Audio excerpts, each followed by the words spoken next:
Salut. Bonjour, face à Pierrot, c'est parti, il y a beaucoup de questions. Éric Gauthier, penses-tu que Clermont a lancé sa saison après son très bon match contre Paris?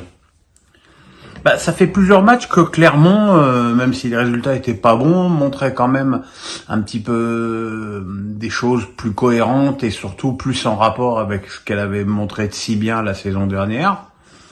Maintenant, faut pas occulter que c'est quand même clairement une équipe qui va lutter pour le maintien jusqu'à la fin de la saison et quelque part, en termes de budget, en plus jouer dans un stade en travaux, c'est horrible. C'est un petit peu une situation normale. Éric Gauthier encore me dit Grosso sort dès la 55e minute. Tolisso et Cherki, penses-tu que Cherki puisse dégoupiller d'ici peu et demande à partir aussi? Je ne connais pas du tout Cherki, j'ai l'impression quand même qu'il véhicule pas mal de fantasmes. Alors il est évident que le comportement du joueur sur le terrain est critiquable et très perfectible. Maintenant, au niveau du caractère, je le connais pas, donc je sais pas du tout quel est son état d'esprit. Nathan Bisco me dit que penses-tu du début de saison du Stade de Reims? Sont-ils assez armés pour accrocher une place qualificative pour l'Europe en fin de saison? Oui, pourquoi pas. Il y a beaucoup de places européennes. J'ai juste peur qu'il y ait quelques matchs où offensivement ça coince.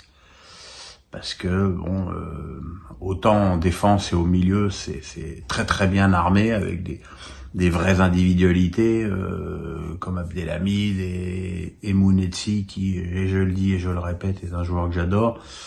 Mais devant, bon, Balogun est parti et je pense qu'il y a quelques matchs où ça peut coincer offensivement. Medaf Prod, nouvelle défaite ce dimanche après-midi de Lyon à Reims. Est-ce la faute à Blanc? C'est pas la faute à Blanc s'ils ont perdu à Brest et à Reims.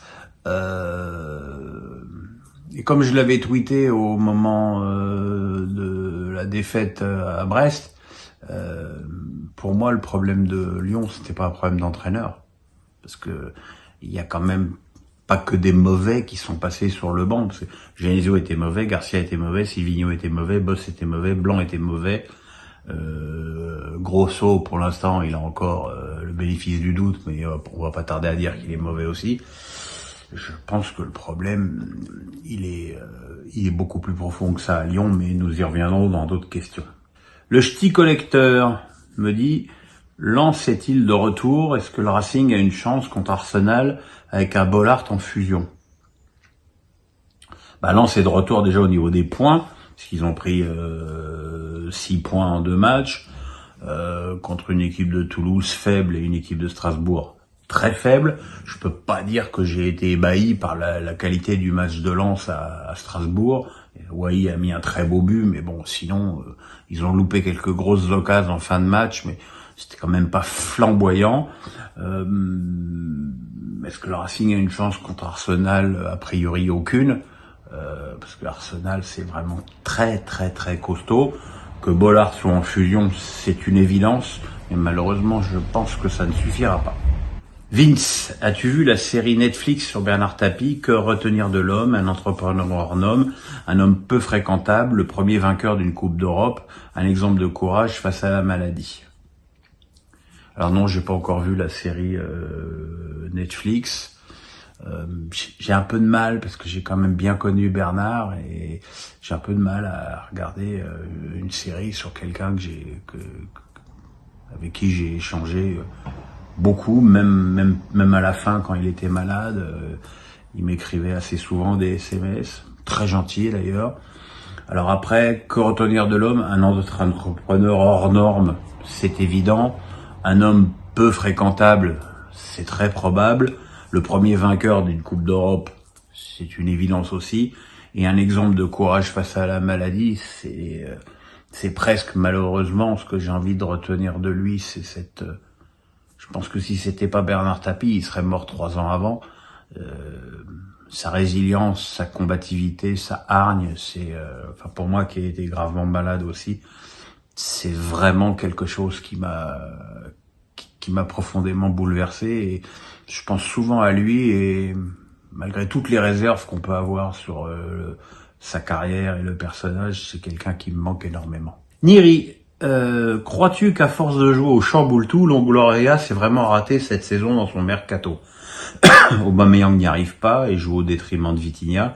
Correa et Murillo sont nuls, Lopez est resté, etc. Il me semble que j'avais dit ça l'année dernière. J'avais dit qu'à force de faire un scrap toutes les saisons, il y avait une saison où ça n'allait pas passer. C'est peut-être celle-ci. Ce qui est curieux, c'est pas tant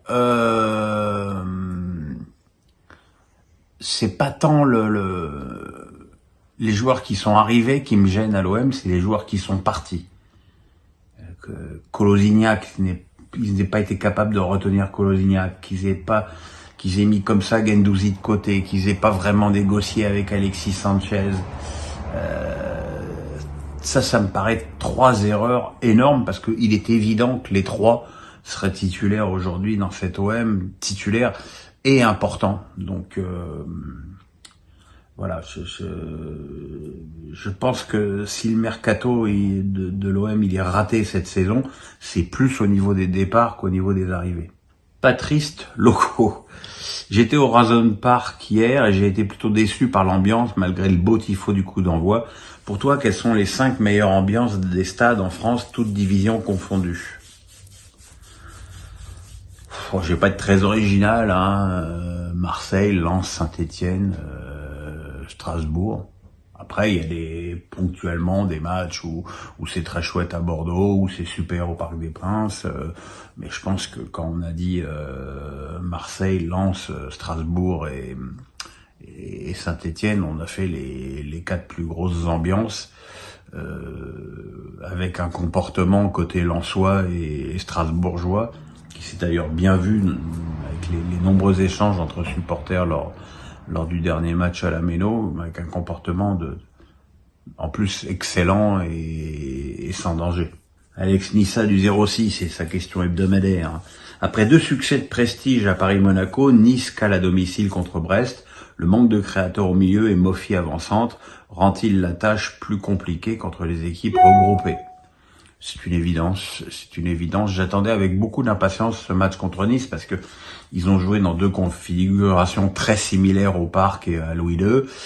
Les 2 fois, ils étaient vraiment dans une position d'attente, en train de chercher des espaces pour Mofi ou pour Boga. Là, des espaces, Brest n'en a pas laissé un seul.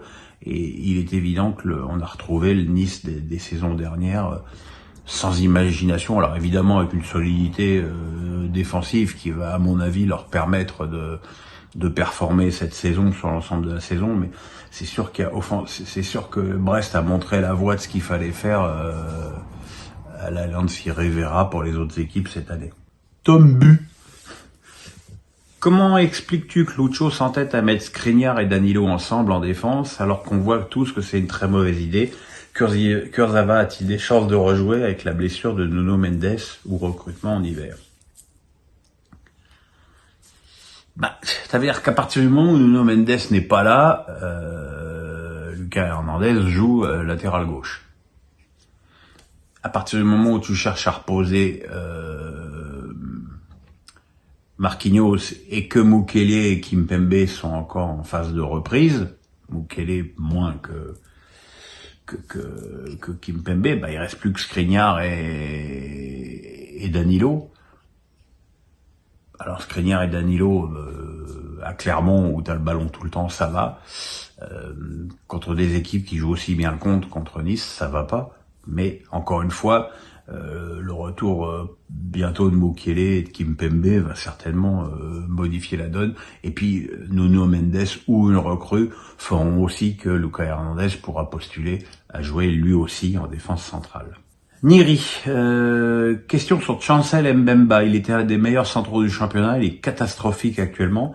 Penses-tu que sa mise à l'écart sur Tudor l'a flingué en vol ou au contraire, peut-être que Tudor l'avait mis sur le banc à cause de cette baisse? Alors, il y a probablement un petit peu des deux.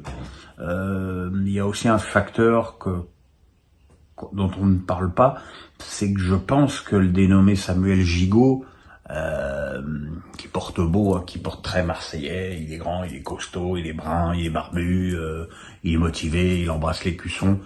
Je pense que malheureusement, malgré ça, défensivement, c'est très moyen. Et j'ai toujours pensé que les arrières centraux, c'était des perruches, que ça vivait l'un avec l'autre. Et peut-être que le niveau finalement assez moyen de Gigot perturbe Mbemba, mais il est évident que Chancel n'est pas dans une grande période.